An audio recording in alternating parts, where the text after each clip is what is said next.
Friends, मैं हूं पंकज और आप सभी का संस्कृत श्लोक के लेक्चर सीरीज में स्वागत है। तो ये लेक्चर मैं बनाने जा रहा हूं स्पेशली ध्यान रख के यूपीएससी के निबंध वाले paper that is essay paper और एक एथिक्स का पेपर होता है दैट इज नैतिक शास्त्र जीएस पेपर 4 होता है। तो इन दोनों को रख के मैं ध्यान में बना रहा हूँ स्पेशली। बट इसके अलावा और भी जो लोग अपने पर्सनालिटी को डेवलप करना चाहते हैं, अपने व्यक्तित्व को निखारना चाहते हैं, वाद विवाद में दूसरे के ऊपर भारी पड़ना चाहते हैं, तो आप सभी भी इस लेक्चर सीरीज को देख सकते हैं। और मैं कोशिश करूंगा कि इसमें जो इम्पोर्टेंट बुक्स हैं संस्कृत की, जैसे चाणक्य है, चाणक्य का अर्थशास्त्र है, पतंजलि का महाभाष्य है, श्रीमद् भागवत गीता है, इसके अलावा बहुत सारे ऐसे नीति श्लोक हैं जो कि मैंने 6, 7 और 8 में संस्कृत पढ़ते समय पढ़े हुए थे। तो मैं कोशिश करूंगा कि उन सभी को इस लेक्चर सीरीज में सम्मिलित किया जाए और इसकी मैं एक अलग से प्लेलिस्ट बना दूंगा। तो जो भी इंटरेस्टेड हैं अपने पुराने लिटरेचर से सीखने में, तो आप सभी का स्वागत है। आप हमारे चैनल को सब्सक्राइब करिए और उस प्लेलिस्ट को जाके सभी वीडियोस को देखिए। कोशिश करेंगे कि हम जल्दी से जल्दी वीडियोस लाएं और हर एक सीरीज में एक श्लोक या एक चौपाई लाएंगे और उसमें जितने भी वर्ड हैं कोशिश करूंगा मैं उन सभी के वर्ड के मीनिंग भी बताएं। क्योंकि जो मुझे दिक्कत आ रही थी मैं जब ये सीखना शुरू कर रहा था तो ऐसा लग रहा था मुझे कि ऐसे बहुत सारे लोग हैं जो रिसाइट कर दे रहे हैं श्लोक को पर उसकी मीनिंग बता नहीं रहे हैं।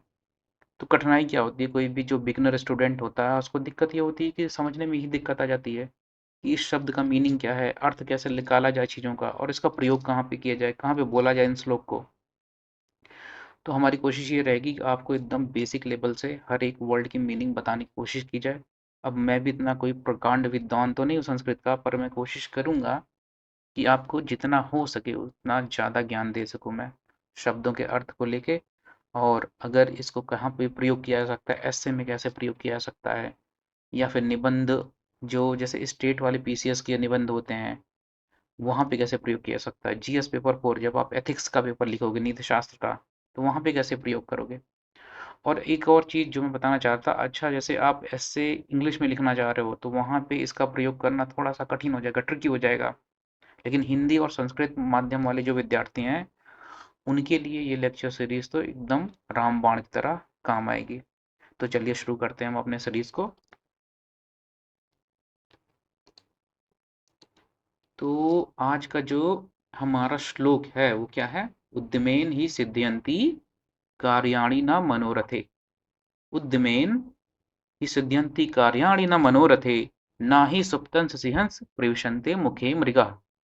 उद्यमेन हि सिद्ध्यन्ति कार्याणि न मनोरथे, न हि सुप्तंस सिंहंस प्रविशन्ते मुखे मृगः।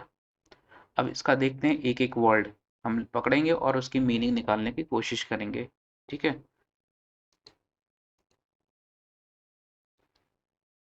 तो ये है जो श्लोक। अच्छा, इंग्लिश में अगर कोई ऐसे स्टूडेंट्स हैं जो इंग्लिश में जिसकी हिंदी लिखने में ऐसा भी होता है ना, कई लोग जो है हिंदी समझ तो लेते हैं, सुनने में समझ जाएंगे पर उनको दिक्कत होती है पढ़ने में क्योंकि उनको देवनागरी स्क्रिप्ट इतनी बढ़िया आती नहीं होती है। तो इसलिए मैंने इसको हिंदी में भी लिख दिया है, सॉरी इंग्लिश में भी लिख दिया है। तो वहाँ से आप देख के इसको पढ़ लीजिए। राइट, चलिए स्टार्ट करते हैं हम इसको। तो वन बाय वन प्रोसीड करते हैं। सबसे पहले जो है उद्यम, ये पहला वर्ड क्या है, होता है ये उद्यम। उद्यम मतलब होता है टू वर्क। ठीक है, जब आप परिश्रम करते हो या कोई काम करते हो तो उसको क्या कहते हैं, उद्यम करना। ठीक है, अगला देख लो। ही तो कोई नहीं, बस वो है कंजक्टर है, जोड़ने वाला है, कंजक्शन जो बोलते हैं। और ये क्या है, सिद्ध्यंती, जानते हो सिद्ध होना किसी चीज का। सिद्ध होना मतलब क्या होता है, किसी काम का पूरा हो जाना, टू कंप्लीट। ओके, अगला देख लेते हैं। और देखो इसमें बहुत सारा ज़्यादा कठिन वर्ड्स नहीं है। सबसे बड़ी बात यह है कि इस वाले श्लोक में जो वर्ड्स हैं बहुत ही ईजी हैं। उद्यम हो गया परिश्रम, सिद्धांत मतलब किसी कार्य का पूरा हो जाना, कार्याणी कार्य, वर्क कार्य, ये तो बहुत ईजी है। मनोरथे अर्थात आपके जो मन में इच्छाएं हैं। ओके, मन प्लस अर्थे यहाँ से बन रहा है ये।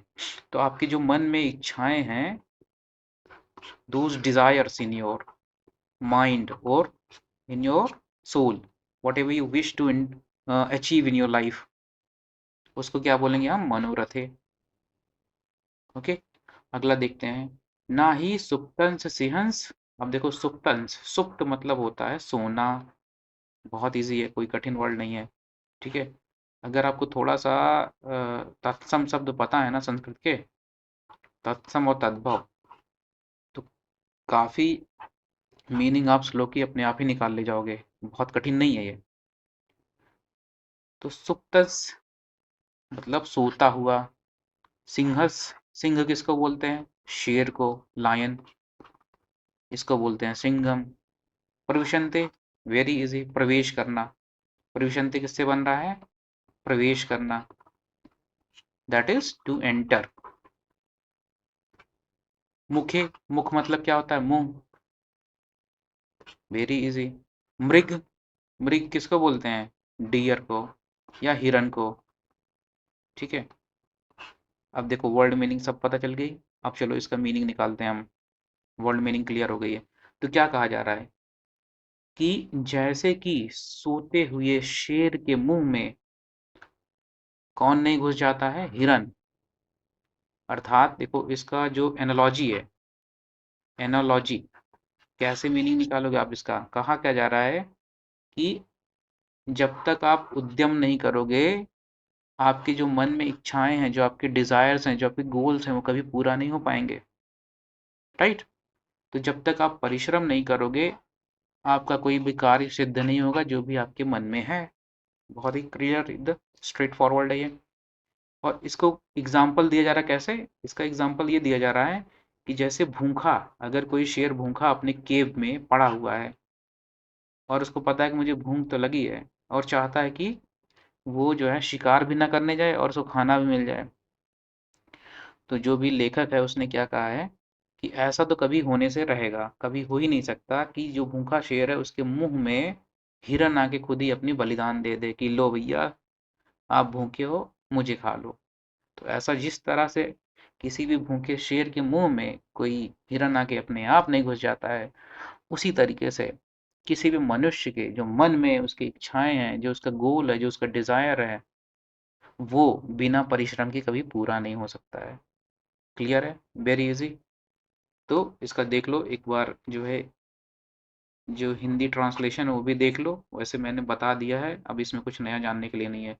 उद्यम से ही कार्य पूर्ण होता है, केवल इच्छा करने से नहीं होता। जैसे कि सोते हुए शेर के मुख में मृग स्वयं प्रवेश नहीं करते हैं। क्लियर एकदम, वेरी इजी।